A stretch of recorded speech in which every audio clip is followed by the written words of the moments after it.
Je commence la vidéo dans le hall de l'hôtel Hilton pour aller y manger des frites avec Nathalie. Allez, on y va.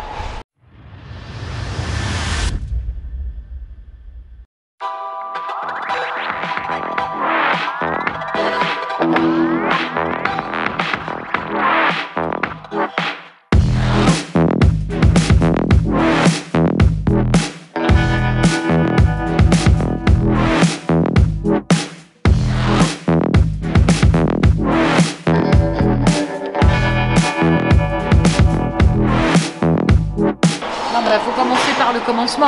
Ah non. La convention Once Upon a Time.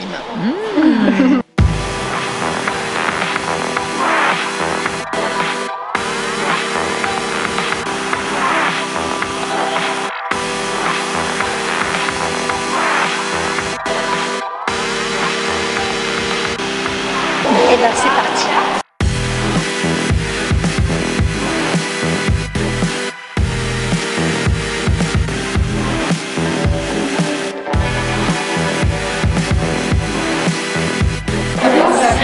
De la reine. On va pouvoir...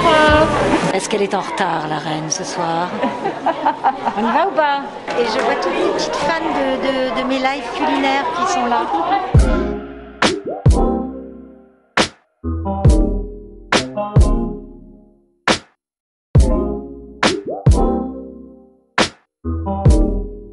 Donc, il y a des fans un peu hystériques aussi.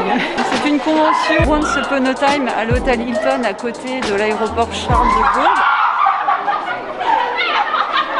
Tout va bien. Donc là, on a un petit peu de merch, comme vous pouvez le voir. Et juste là-bas, ce sera le stand de dédicace pour nos charmantes voix françaises qui sont ici. Bon, là, on va se diriger tranquillou vers la conférence. Ça va, Nathalie? On est parti. Venez, la troupe. Venez, notre team.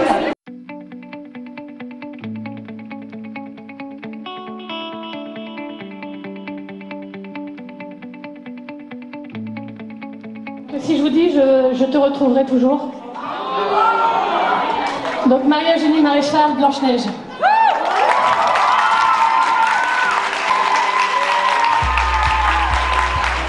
Camille Donda, qui est la voix française d'Emma Swan jeune.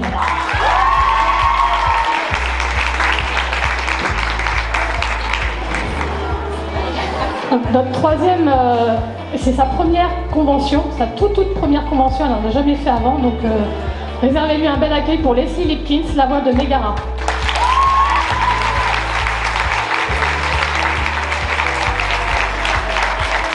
Désolée pour vous les filles, mais on a gardé le meilleur pour la fin. Excusez-moi, je suis en retard.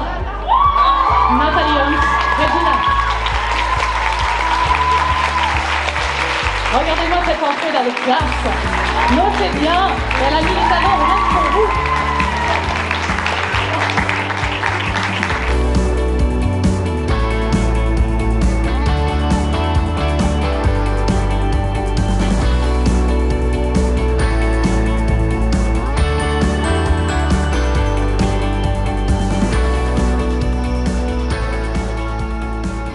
Bienvenue, bienvenue. Puisse le sort vous être favorable.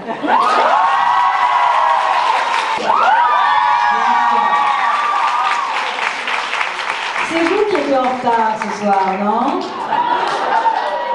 Nous n'étions pas en retard, nous. Non, pour une fois, nous étions même très en avance.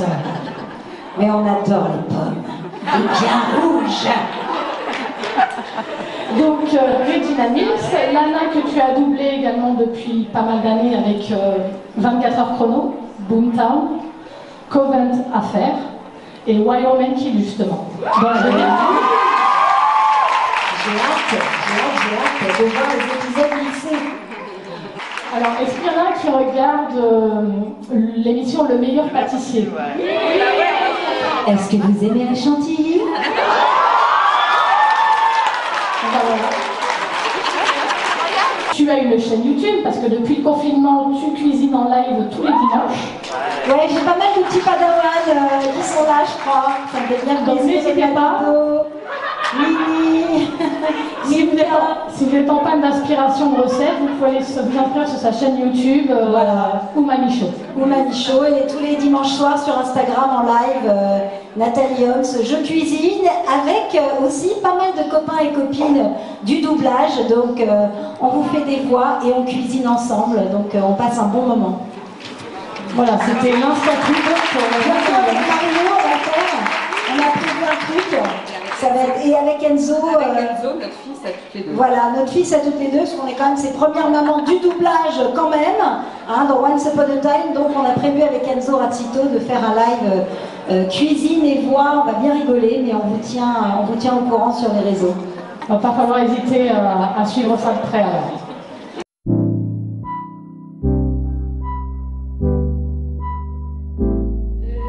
Quand on double une comédienne sur des projets différents, souvent c'est une surprise. D'ailleurs, un souvenir que j'ai de la série, c'est au moment où j'arrive, que c'est une comédienne que j'ai déjà faite et que c'est Casey Hall. On nous prévient parfois pas, en fait, que ce sont des comédiennes qu'on a déjà faites. Et après, tout dépend. C'est vrai que Casey, elle est assez caméléon. Par exemple, dans la série Hannibal, elle joue un personnage très très froid, elle parle assez lentement, elle n'a pas du tout le même débit que dans Arrow, où elle est totalement surexcitée et elle fait plein de ruptures de jeu.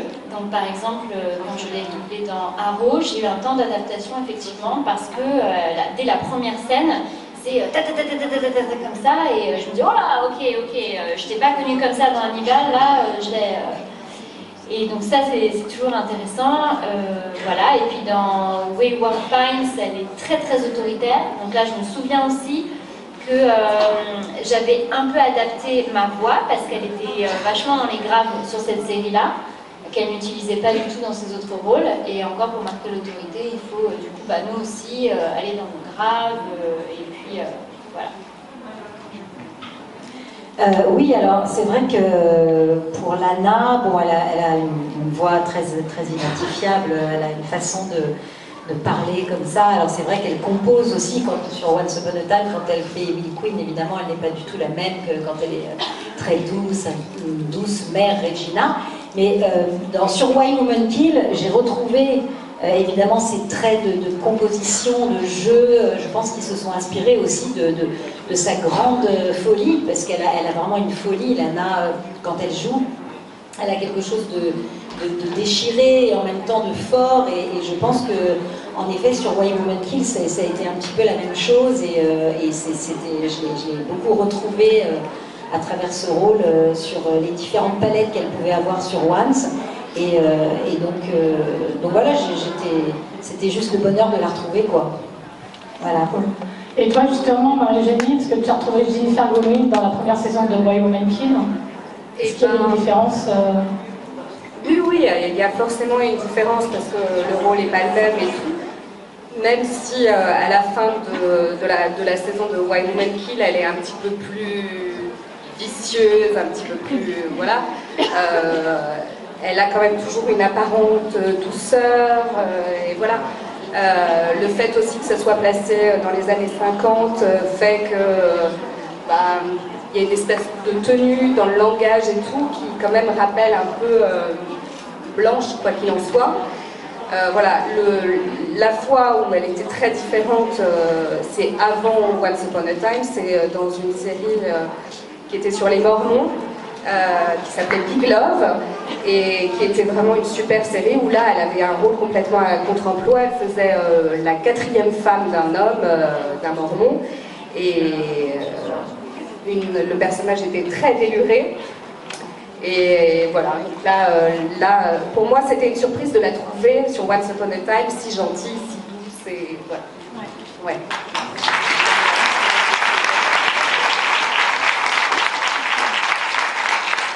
Camille, comme tu ne parles pas beaucoup. Ouais, tu vois, je t'ai dit que ça passait bien. Quelle serait pour toi l'émotion la plus difficile à jouer, à retransmettre en doublage? Est-ce qu'il y a une émotion, la colère, la joie, la tristesse? Parce que c'est pas simple, il faut savoir que vous êtes derrière une barre, devant un micro, et donc dans des scènes d'action, c'est compliqué de se mettre dedans. Ouais. Ça dépend du contexte. Tout peut être compliqué à jouer, mais le rire, bizarrement, on peut se dire que c'est facile. Enfin, une scène de rire, mais ça peut être hyper difficile. Enfin, la colère, ça dépend vraiment de ce que joue le personnage, que ça part dans la folie. Si, là, des fois, on se met. Là, j'ai fait une série dernièrement où c'est une des séries où je me suis vraiment mise le plus à nu, quoi. J'ai vraiment, à chaque séance, j'étais en pleurs au bout de ma vie parce que les acteurs donnaient tellement de choses incroyables que, enfin, ouais, il n'y a pas une émotion plus dure que nous. Pour moi, elles sont toutes difficiles de rire, le pleur. Surtout que si on peur, on ne voit plus rien du coup au texte. Alors, c'est chiant. Il y a la bande de qui défile, on est même ébrouillé parce que des fois. Donc, tout est compliqué à faire en fait. Si c'est bien fait, On va demander l'avis à tes autres camarades alors. Vas-y. Et si Je suis du même avis. Non, je trouve que ce qui est difficile, c'est les petites pépites, quoi. C'est quand pendant le tournage, la comédienne a réussi, je sais pas, à faire une petite cassure de voix, un petit sanglot, une petite répit qui est placée là, mais elle n'a pas fait exprès, c'était totalement spontané de sa part, et nous, on doit le faire exprès. Alors, ces petites choses-là qui sont très naturelles à faire exprès, parce qu'on veut vraiment, parce que c'est trop beau, quoi, dans cette scène, ça c'est difficile, et c'est frustrant quand on n'y arrive pas, mais en général, on lâche pas l'affaire. Allez, on peut oublier le one-shot. Je pense qu'il y a un truc qui est vachement important aussi, c'est l'adaptation, parce que le texte, on n'en parle pas beaucoup, mais c'est quand même un truc très important pour nous, parce que c'est très dur d'adapter en fait une série au niveau culturel, les références, etc. Le rythme de la phrase, le français, il y a beaucoup de consonnes, il y a beaucoup de... C'est une langue beaucoup moins chantée que l'anglais, par exemple, parce qu'il y a on double aussi plein d'autres films en espagnol, allemand. En ce moment, je suis en train de doubler une série danoise, c'est sympa aussi. Et donc, mais c'est vrai que c'est vachement important le texte, et le directeur artistique aussi est très important parce qu'il est là aussi pour nous donner toutes les conditions pour retranscrire ce que l'acteur ou l'actrice a joué, parce que nous on est là pour servir quand même ce qui a déjà été fait. En effet, comme tu disais, c'est ça qui est le plus difficile, c'est d'avoir envie de servir l'acteur au plus près de ce qu'il a voulu donner et de ne pas bousiller son boulot en VF, quoi. Voilà. Oui, parce que vous êtes, Marie-Eugénie et toi, vous êtes aussi directrice artistique.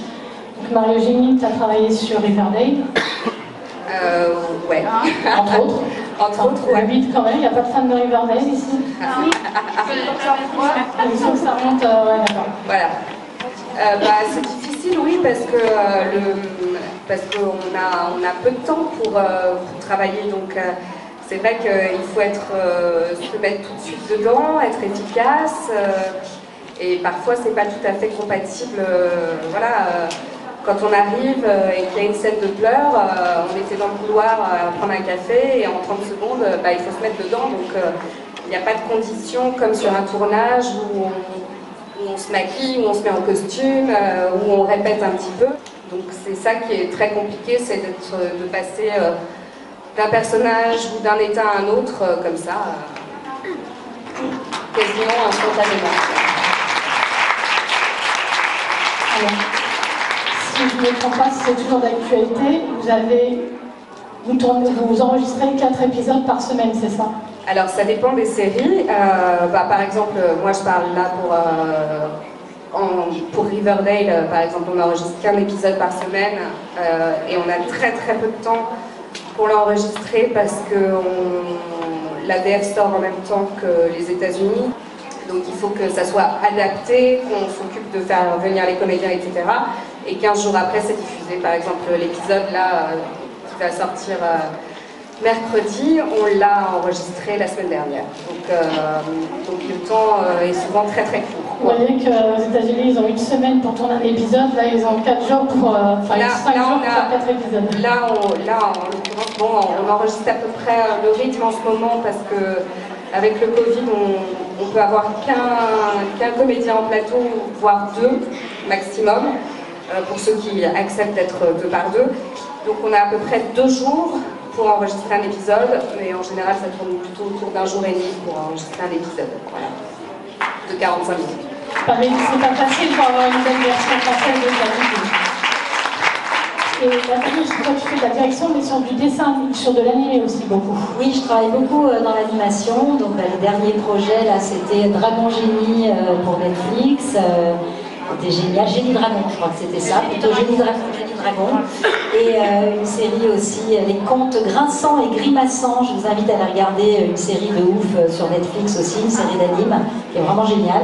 Et puis plein d'autres choses aussi. Et c'est vrai que l'animation, c'est un peu autre chose. Justement, j'allais te demander, est-ce que c'est différent par rapport à une série avec de vrais acteurs? Alors, disons qu'il y a quand même des vrais acteurs derrière toutes ces animes. Mais c'est vrai que là, on est souvent des petites équipes et on change pas mal nos voix. On peut faire des voix de petits garçons, après une petite fille. Voilà, c'est plutôt des marionnettes un peu vocales qui se mettent derrière les dessins. On va terminer avec une dernière question générale. Je suis désolée parce que du coup on est pris par le temps avant de se faire jeter par la reine. Sa sœur. Et sa sœur, j'ai oublié. Et sa sœur est plus cool. Qu'est-ce qui vous plaît le plus dans votre métier de comédienne? Question piège. Question piège, ce qui me plaît le plus, moi ce qui me plaît le plus, c'est d'avoir l'opportunité de jouer autant de rôles différents sans être limité par le physique. Ça c'est top. Et puis de ne pas avoir de routine, de rencontrer des gens super, des gens hyper différents, et voilà. Et puis c'est une passion avant d'être un métier, donc c'est quand même les gens qui vont être hyper contents d'aller bosser. Je vais retrouver les copains et je vais m'amuser et voilà. Et de voir toutes les séries en avant-première. Et puis aussi le retour aussi des gens qui nous donnent aussi beaucoup d'amour à travers tous les témoignages et tous les applaudissements et toutes les choses parce qu'on fait aussi ce métier pour communiquer, pour partager notre amour. Donc voilà, c'est aussi pour ça qu'on le fait, je crois. Merci à vous. Je vais être honnête avec vous, on ne s'attendait pas à vous voir aussi nombreux pour les comédiens. Et on vous remercie beaucoup sincèrement, et c'est chouette d'avoir été là, de nous avoir écoutés. Merci.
Si, je t'en fais une.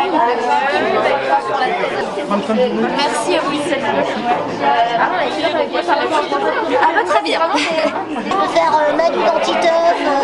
C'est sûr que là, à côté de Regina, ça fait bizarre. Hein. Ouais, il est trop mignon ce dessin animé. Comment? J'adore Once Upon a Time. D'accord, ouais. Elle était, mais ouais, ça fait tellement longtemps quoi.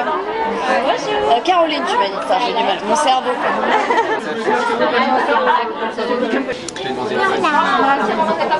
Bon, en tout cas, tu prends soin de toi. Et voilà. Merci beaucoup. Avec plaisir. Merci.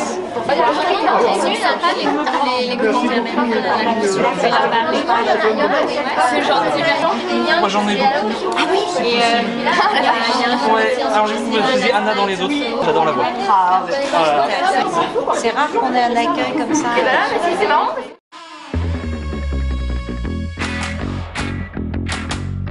Moments where Lana and I were like having these amazing scenes and crying and emoting and all that shit, but my favourite times were when we weren't working, we were hiding. I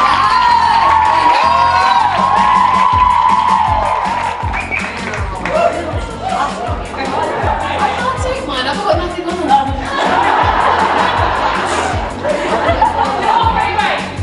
You don't want to see it, I just had a baby. No, you're alright. Right, carry on.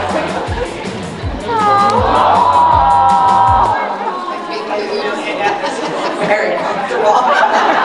And very, very big. My little pillows. Okay, shut up. Translate. She should translate. Dis quand même. What? Merci. Hi.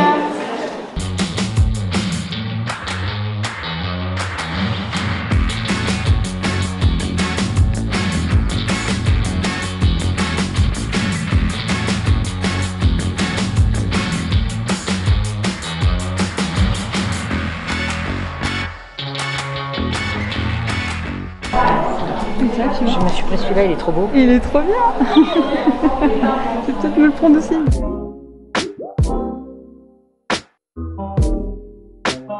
Bon, c'est un petit peu la folie, hein. Ouh là là, il y a beaucoup de monde. Nathalie est toujours là-bas en train de faire des dédicaces avec ses fans. On est crevés. Là, il y a une queue de gens.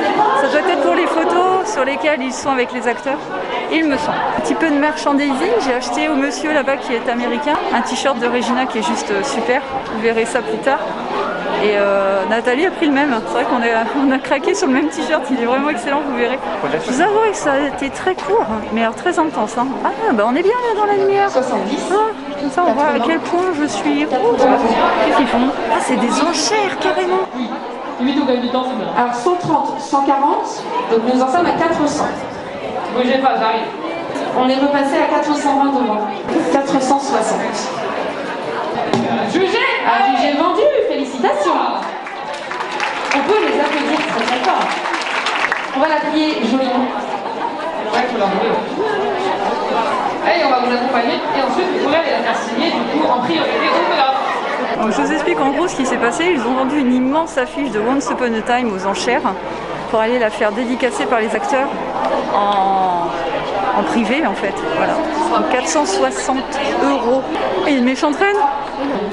Le concours cosplay et le quiz sur Disney. Voilà. Afin qu'il y ait un peu plus de monde dans la salle pour encourager nos participants. Alors je vous montre un petit peu les coulisses quand même. Donc là ici vous avez le petit dressing et là-bas il y a la bouffe. J'avais pas vu en fait. Ah, il y a même du boire disons. Oh du Sky avec du 7-Up. Le tout mélange Sky 7-Up qui est juste magique. C'est mieux, on voit plus du tout ma tête, mais c'est pas grave, comme d'habitude, vous ne loupez rien. Il y a une petite cafetière. Ah, il y a des petits pains au chocolat. Nathalie, elle est en dédicace derrière moi, là, vous la voyez? Elle est là. Et moi, je suis en train de piquer les pains au chocolat. Je vais les mettre dans mon sac. Ici. Je rigole, bien sûr. Je vais peut-être manger un truc, j'ai faim. Il y a des petits caramels. On va demander à Nathalie si elle veut un petit caramel. Allez. Tu veux un petit caramel, Nat? Un caramel? Trouvez ça derrière, regarde. Mais oui, merci Mimine. J'ai pas les capsules. Oh, il y a des madeleines. Tout le monde a mis ses mains là-dedans, c'est pas très coco en fait. Mais un petit caramel et un petit pain au chocolat, moi, ça me dirait bien là pour le goûter.